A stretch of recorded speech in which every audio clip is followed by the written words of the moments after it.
नमस्कार, सत श्री अकाल, राम राम सा, खमाड़ी वणक्कम प्रणाम। आप सभी का ऑल्टरनेट मीडिया में फिर से स्वागत है। मैं आपकी होस्ट गायत्री देवी। हमारे साथ जुड़े हुए आर.एस. सिंह सर। आज हम कुछ एक ऐसे तार और बिंदु लेकर आए हैं जो अभी तक आपने मीडिया में नहीं सुना होगा। आर.एस. सिंह सर ने सीजीपी के ऊपर और भी कई पॉडकास्ट किए हैं, but this one is very very different. Detailed में है, ध्यान से सुनिएगा। लॉ एंड ऑर्डर, सिक्योरिटी से रिलेटेड सबसे इंपॉर्टेंट पॉडकास्ट है आज का हमारा। Sir, very warm welcome on the show. एक का झाड़ू सिंबल था तो ही attracted a particular type of people.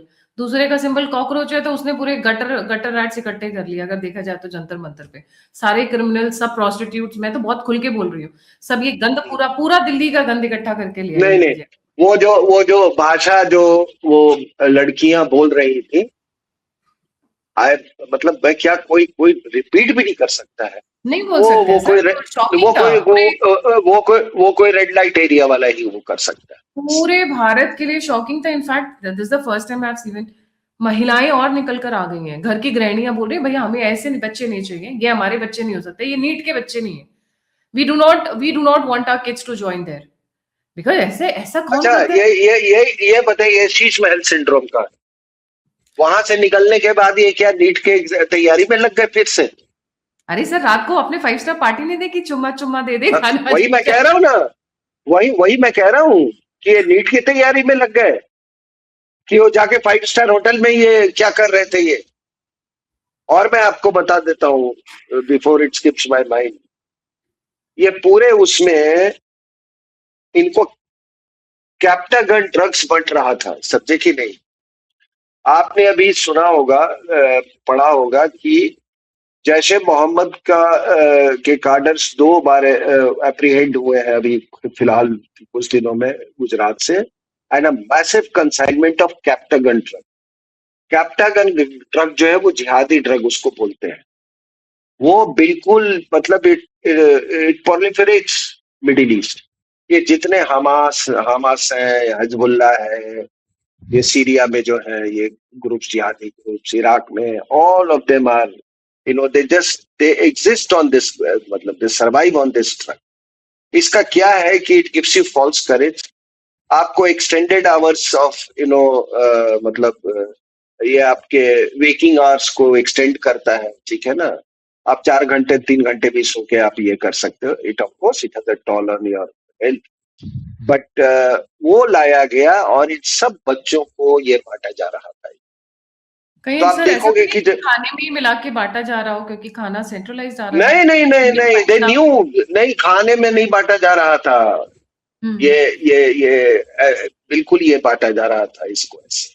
मतलब और टैबलेट फॉर्म। दूसरा दूसरा एक और चीज मैं शेयर करूं आपसे कि हम्म। नीट वाला तो सेटबैक लगा पूरी एग्जाम। हम्म। दूसरा क्या हुआ कि ये आपको जो इंट एजेंसीज जो थी उसने उसको सरकार को जो इन्फॉर्म किया था, more than one int agency, कि इनका प्लान है इसको मार देने का, ये वाकचुक को। वो तभी डिस्गस्टेड होके वो बाहर निकला और बाहर आके बोलता है, और मतलब क्या शब्द थे उसके, टेनर था, बोला कि हमको तुम लोग फास्ट पे डाल दिया है और खुद ठूसे जा रहे हो। ये उसका, तब उसको जब दिखाया गया, उसकी पहले पत्नी को दिखाया गया कि this is the plan, you will lose your husband. तब उसकी पत्नी को बोला कि किसी तरह से उसको रेस्क्यू कीजिए, तो व्हाइट चादर लेकर उसको उठा के ले गए वहां से।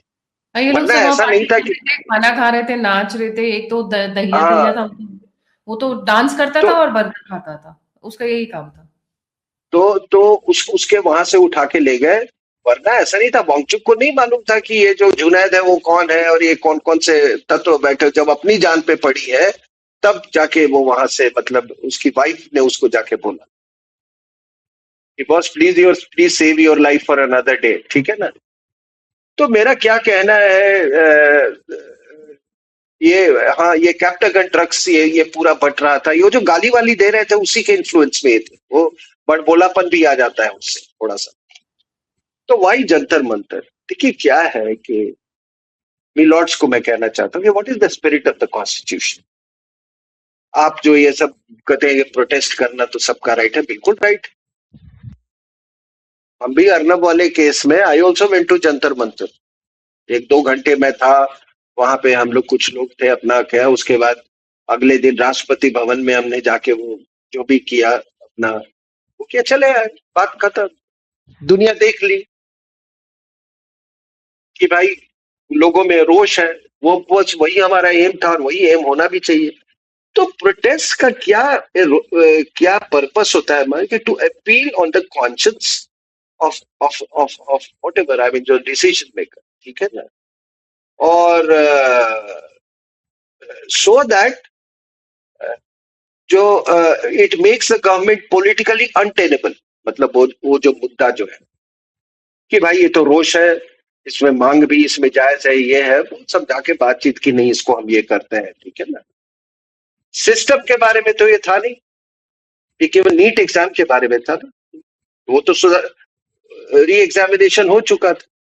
दूसरा चीज क्या होता है मिलॉर्ड्स, देखिए अगर संविधान जो है ना वो तो भारत पर लागू, भारत का है ना संविधान, तो प्रोटेस्ट भी इंडिजिनियस होना चाहिए, है कि नहीं मैडम? लेकिन इंडिजिनियस होना चाहिए और स्पॉन्टेनियस होना चाहिए। ये नहीं हो सकता है कि आप एक चिपके को भेजे कि जहां 16 महीने का कोर्स करके आप 75 लाख रुपए को ये करके, ठीक है ना, और दैट इज, और फिर ये तो फिर ये प्रोटेस्ट हुआ नहीं ना, तो ये प्रोटेस्ट है ना ये एजिटेशन है, ये तो this is preparation for war against the nation. और उसके बाद आपने क्या प्रोटेस्ट का फॉरेन फंडिंग होना चाहिए? क्या ये फॉरेन इंस्पायर्ड होना चाहिए? क्या ये फॉरेन ऑर्केस्ट्रेटेड होना चाहिए? तो अब तो सभी के उसमें देख रहे हैं कि ये it is foreign funded, foreign inspired, foreign orchestrated. और तभी मैंने कहा कि अन्ना भी अमेरिका, ये आपका ये केजरीवाल भी अमेरिका गया था, ये दिपके चिपके भी गया था, ये भी नॉर्वे में था, ये जो आपका सौरभ दास जो है ये फार्मर प्रोटेस्ट में ये आपके ये थे कैनेडियन एमपी थे। सो दिस इज एक मैं आखिरी में एक बात आपसे पूछता हूँ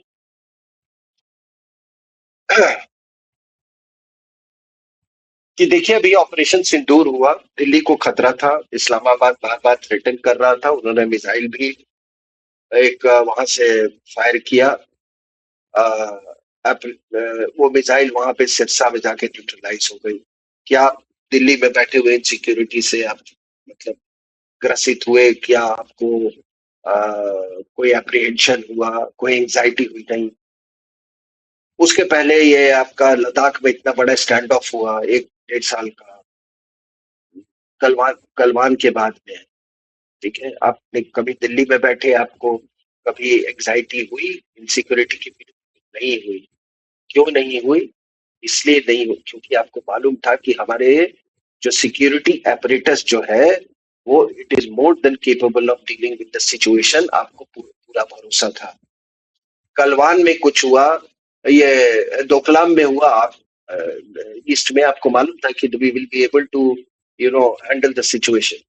एक आदमी को बहुत तकलीफ हुई थी, वो था ये राहुल गांधी, क्योंकि उसने पूरी प्लानिंग कर रखी थी चाइना के साथ मिलके कि उसका एक सिचुएशन ऐसा अनटेनेबल कर दो मोदी को कि उसको कंपेल करके रिजाइन करवा दे, इसलिए चुपके वो पे गया था, ठीक है ना। कारगिल में अभी कारगिल दिवस था, उस समय कारगिल हुआ, आपको कभी एप्रीहेंशन हुआ? दिल्ली में बैठे बैठे लोग अपने ड्राइंग रूम में देख रहे थे पूरा का पूरा जो कारगिल वॉर चल रहा था, but you never felt insecure in Delhi.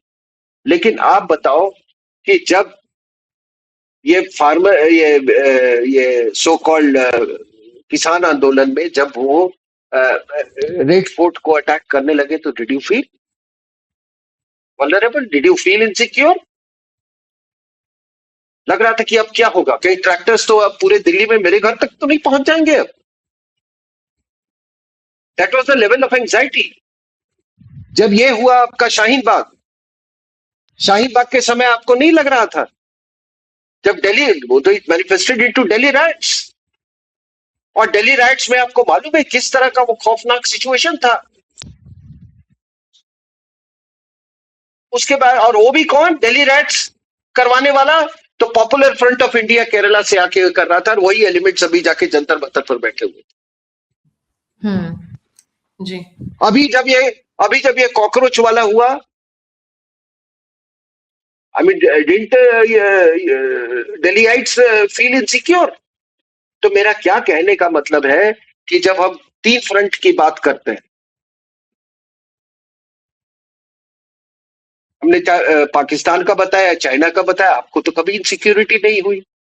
आप दिल्ली में बैठे बैठे if you are feeling insecure, this is the 4th time in a very short period, 4th time आपको लग रहा है कि दिल्ली का क्या ये होगा। और क्या है कि because now it is no longer a protest, Jantar Mantar जो है वो एक firm base, it is acting as जैसे हमारे यहाँ मिलिट्री में, आर्मी में एक वो टर्म होता है, no, firm base, all attack should go from a firm base so that you can fall upon, अगर कुछ हो गया तो you can fall back on that. Anyway, तो ये फर्म बेस अभी ये इस्तेमाल हो जा रहा है। अच्छा, तुम कोई बात नहीं, राष्ट्रपति भवन चले जाओ जंतर मंतर से, कोई बात नहीं, तुम्हारा टारगेट भी है क्योंकि सब पास पास में है, पार्लियामेंट चले जाओ, उस पर अटैक कर दो, पीएम हाउस पर कर दो। तो फिर अगला तो अब सुप्रीम कोर्ट ही बचा है ना। And that is what I से कि फॉर गॉड से, ये जंतर मंतर हमारे सनातन की, विज्ञान की धरोहर है। अर्ली 18th सेंचुरी में आप सोचो कि हमारी क्या परंपरा रही है, साइंटिफिक परंपरा, वो केवल स्टोन्स के इंस्ट्रूमेंट्स बनाए हुए जिससे आप स्टार्स और ये ट्रैक, हेवनली बॉडीज को ट्रैक कर सकते हो। 27 मीटर लंबा सन डायल है जो कि आपको 2 सेकंड की एक्यूरेसी तक टाइम बता सकता है। इसके बारे में न दिपके चिपके जानता हो है, ना ये आपका सौरभ दास जानता है, और ना ये गंदी गंदी बद्दी गालियां देने वाले। ऐसे जगह पे ये कॉकरोच हैं, इनको जगह दीजिए नाली में कृपया। हमारा जो नर्व सेंटर है दिल्ली का, हमारे जो सिंबल्स हैं, एक बार भी अगर एक भी सिंबल अगर मान लीजिए कल को अगर डिस्ट्रॉय हो जाता है या उसमें लोग घुस जाते हैं, और ये 4th लार्जेस्ट इकोनॉमी से और ये एक उभरता भारत से आप बिल्कुल नीचे गिर जाओगे।